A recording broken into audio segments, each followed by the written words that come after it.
Herzlich willkommen zu einem wunderschönen neuen Video auf diesem Kanal. Ich hoffe, euch geht's gut. Heute gibt es mal wieder was sehr, sehr Wichtiges. Es gibt Transfer-News, kann man im Endeffekt sagen, Kader-News allgemein. Und es wird sehr, sehr interessant. Also bleibt unbedingt dran. Unser Liga hat wieder einiges geleakt. Das macht richtig Bock auf mehr, weil vor allem man nun auch sieht, was Tendenzen der neue Trainer hat und vor allem, was das auswirkt. Denn das wirkt anscheinend einiges aus, denn 5 bis 7 Spieler sollen noch gehen. Auch das ein klares Zeichen an die Mannschaft.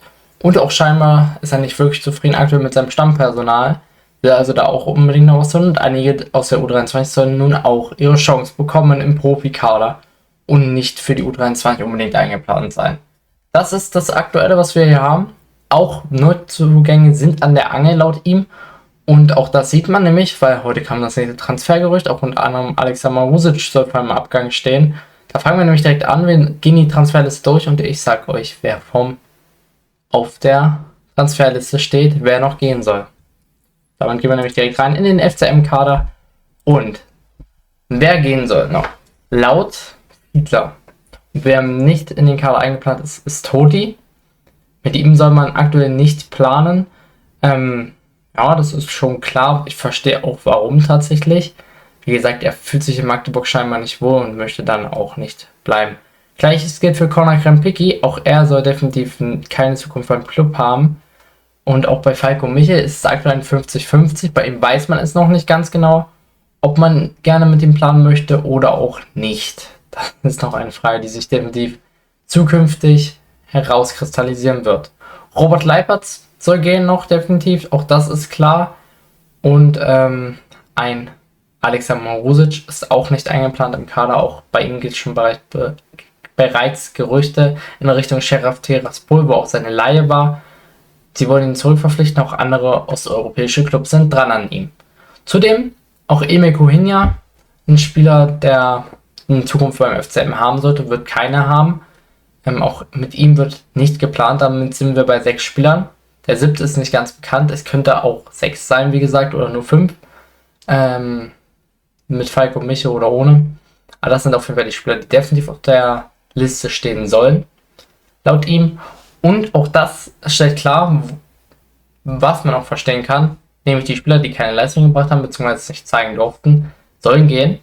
Und ich bin da bei denen, die da stehen auf der Liste, komplett mit einverstanden.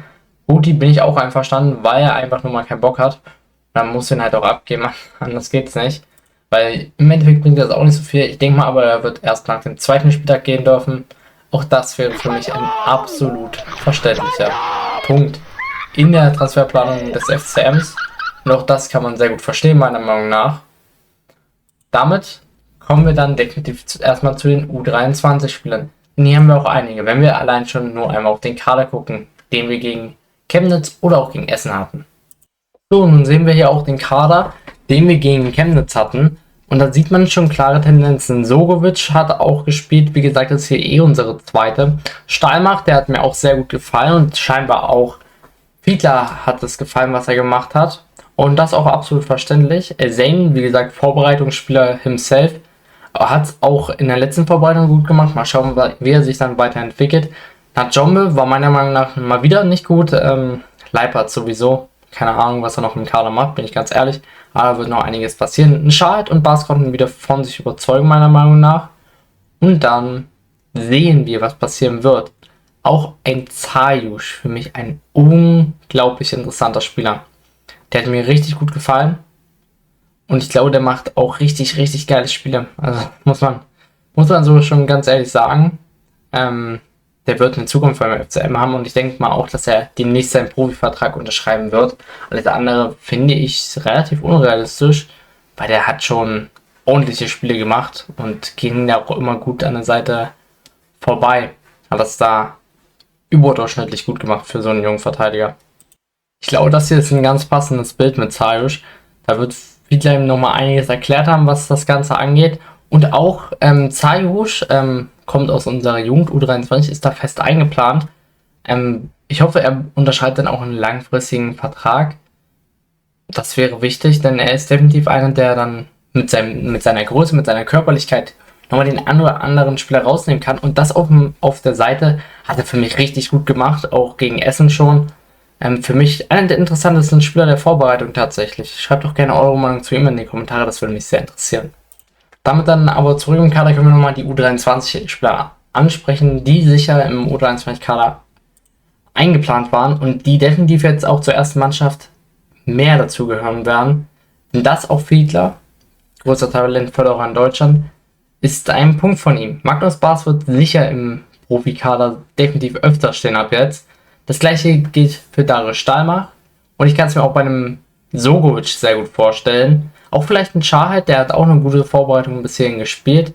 Und zusätzlich ein Zarius, der bei aktuell nur bei der U23 unter Vertrag steht und sicherlich auch bald hochgezogen wird als andere. Wie gesagt, würde mich persönlich sehr wundern.